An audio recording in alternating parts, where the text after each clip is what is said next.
Meet the author. Patricia McKissack has written over 100 books. She says she was able to write a lot because she worked as a team with her husband. But she wasn't always a writer. First, she was a teacher and an editor. She also likes to garden. Patricia's family inspired her to be a writer. One of her favorite childhood memories is of her father telling stories. When he told stories, he would use the names of his children for the characters.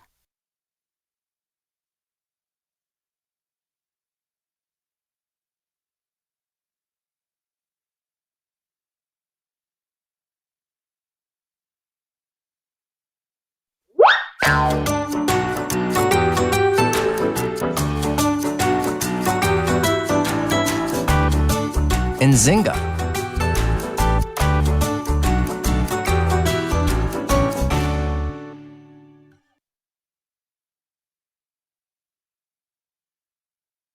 Second month of Mbangala. The season when the grass is burned. August 1595. Angola 1595. I am learning to write words on paper. But we Mbundu can send messages much faster and farther with our drums. The talking drums that pass words from drummer to drummer, village to village, tell us that Papa Kiluanji and his warriors are 4 sunsets out from the capital. They are camping on the Kwanza River. The Angola is returning with a victory and many captives. The drums also say that the Portuguese have been pushed back once again. Back into the sea, I hope. As long as I have been alive, there has been war in Ndongo. I would be happy if we could have peace just for a while. Later. My sisters and I just returned from visiting old Ajala. She told us a story. While we listened, our hands were busy. I strung Mother Kangela a bracelet to wear for the Angola's homecoming. As I selected each precious seashell, I thought of how loving our mother is to us. The bracelet tells a story of her life, a chain of sad and happy occasions. The first shell represents young Kangela's village in the northern hills, which was burned by the Portuguese. She was captured. The second shell reminds me that when she was being taken to Luanda to be sold as a slave, Papa Kiluanji attacked, and Mother Kangela became a captive again.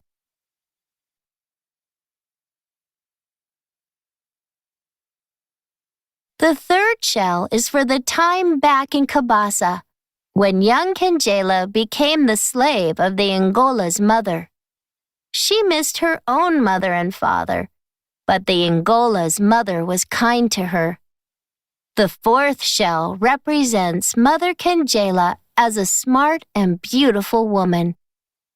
When she danced, she was like the wind in the tall trees, and she carried large baskets on her head with a grace that turned heads in the marketplace and caught the eye of warriors, craftsmen, and even a blacksmith. All would have been good husbands, but Papa Kiluanji is the fifth shell.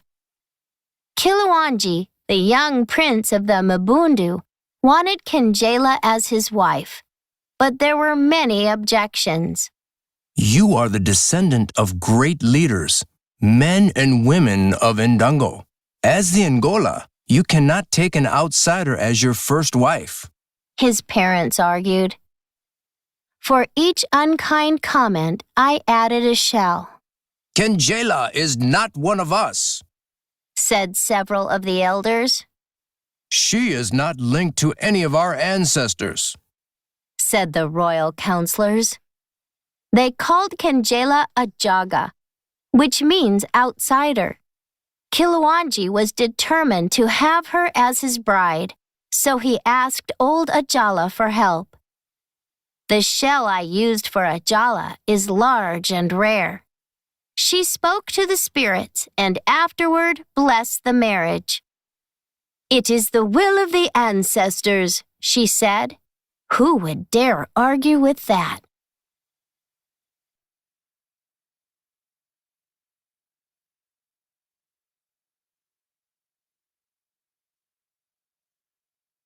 But to silence his parents and critics, Kiluwanji married Kenjela and Kwumi at the same time.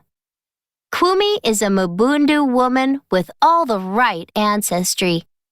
Even though I think she has the heart of a pit snake, I added a shell for her and 2 more for Mabandi and me. Kenjela gave birth to me first. Then Kwumi gave birth to Mabandi 2 weeks later. Although I am the oldest, Mabandi is the boy. Kwumi is first wife. But everybody knows that Kenjela is the Ngola's beloved. I added 2 more shells, one for Mukambu, who was born later, and one for little Kifunji, who was last. The bracelet is finished, and so is the story. I am almost 13. I have come into my womanhood, which means I am eligible to marry. At the time of the harvest, I will be presented along with all the other girls. But before I marry, I want to hunt with my father one time. But he hardly notices that he has a daughter. And besides, the Mabundu elders would forbid it.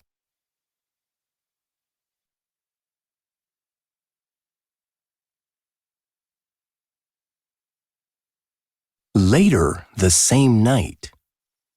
I am on my sleeping mat. My sisters are asleep beside me. Their breath is my breath. Their laughter is my laughter. I cannot imagine life without them. I cannot imagine life outside Ndongo.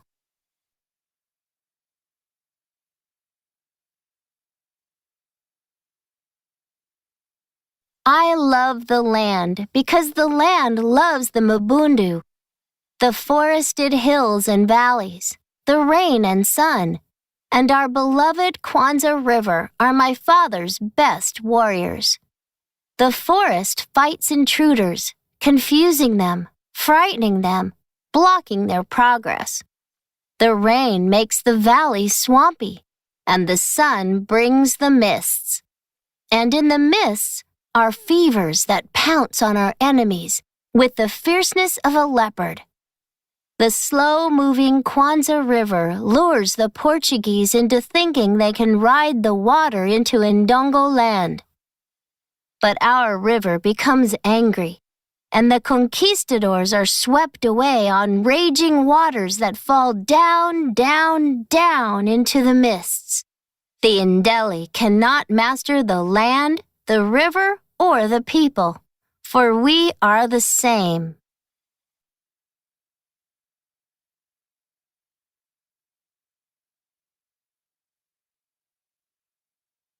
The following day.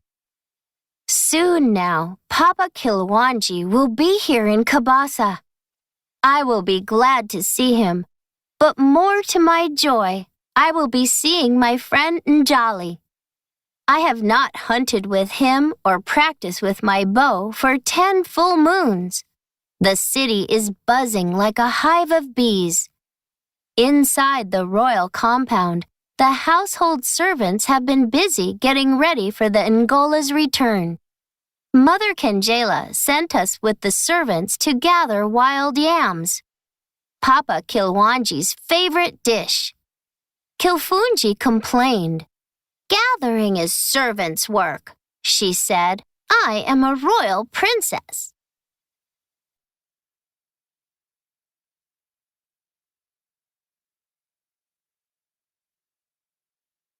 Mother Kenjela scolded Kifunji softly.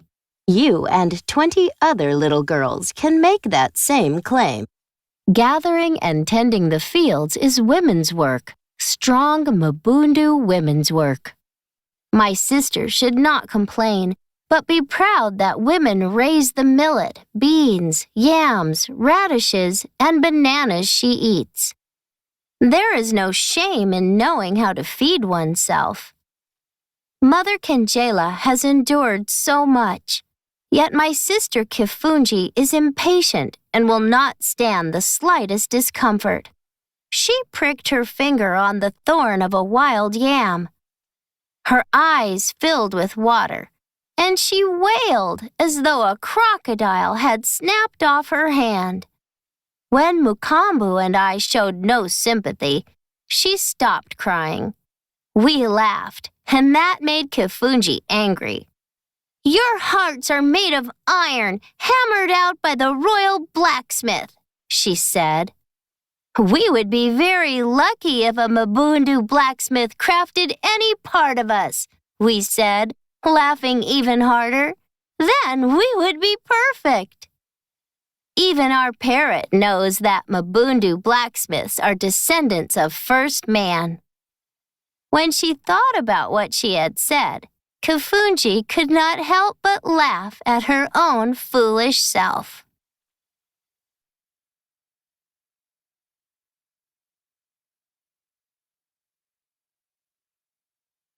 The same evening.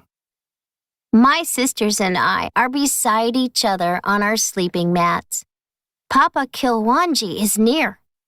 The drums told us that he has been advancing all day, stopping along the way to greet the farmers and herders who are his subjects. "Once they resisted him, now they worship him," Mukambu said. "Why is that?" Kifunji asked. She is young, so I had to explain that the Mabundu never accepted one man as their king until the Portuguese arrived. Each village was made up of clans, families who are all kin to one another through the mothers. Each clan had its own leader, and it was to him that the villagers pledged their loyalty.